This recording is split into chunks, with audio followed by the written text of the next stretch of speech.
Hey leaders, crazy times, huh? We have our building shut down, we can't do anything in person anymore, and it looks like this could be what's normal for us for the next couple weeks and maybe even months. So I wanted to get some information to you guys on what we're doing in student ministries for the next couple of weeks. We love you, we love our students, and we want to see them continue to grow. So if you think of like this uphill trajectory, we want to continue to move uphill and do what's hard to help us grow. What we don't want is for this time to be a time where we're going downhill and everything just kind of gets put aside. So as leaders and student ministry here, we're going to do our best to connect and engage with our students in unique and creative ways so that they continue that uphill climb toward growth.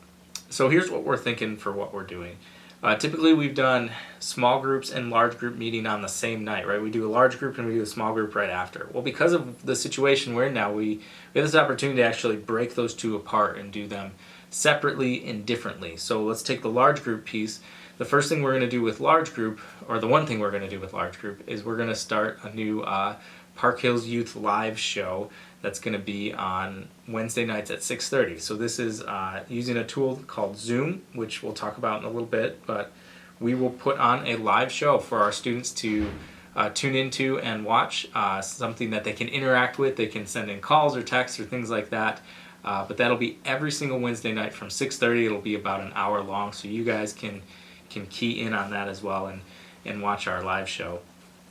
That's the large group piece. For the small group piece, what we're going to be doing is on Mondays, we're going to be dropping a content video teaching on spiritual disciplines.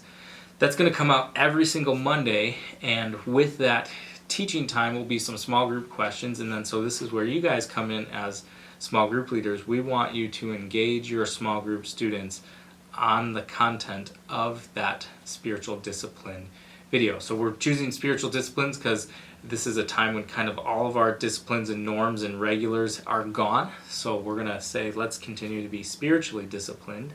And that video will happen on Monday, and then there'll be some questions with it. So there are two ways that you can engage your students in your small group with that video content on Monday. The first thing you can do is you can use the Zoom tool. And so this is a video conferencing tool where your whole group can simultaneously log into a video chat and you can chat with one another, interaction between anyone in the group. It's a really cool tool. You can decide to go that route, or another route that you can take your small group is you can put together a group message with all your small group students so that they can be chiming in throughout the week. Either, you can do Facebook, you can do Messenger, you can do texting, Line, Viber, whatever you want to do, just getting all your students involved in that way. But in order to make that happen, you got to be connected to all of your small group students. So please, if you don't have any of their information, I can get you as much as I have. If I don't have it, let's beg, borrow, steal, whatever we can to get connected with these students. Feel free to ask the students in your small group, hey, I don't have Timmy's number, can you send me his? Or hey, Susie's email address, I had the wrong address, can you give that to me? We want to get everyone connected. But also know that some of our students will just not want to connect with us in this way at this time. And that's okay too. We're not going to push too hard, but we just want to make that effort to get connected to all of our students of all ages and in all small groups so that we can continue to have meaningful ministry with that. So use that discussion on Monday in your small groups. There's going to be some more information in this communication on how to use Zoom. There's some videos on that'll teach you how to use some of that tool. It's a really cool tool. It's what we're going to be using on our Wednesday night live videos, but you can also use it for your small group time. Praying for you guys. Let me know if you have any questions, and we'll just keep chugging along here from a distance. All right, see you guys.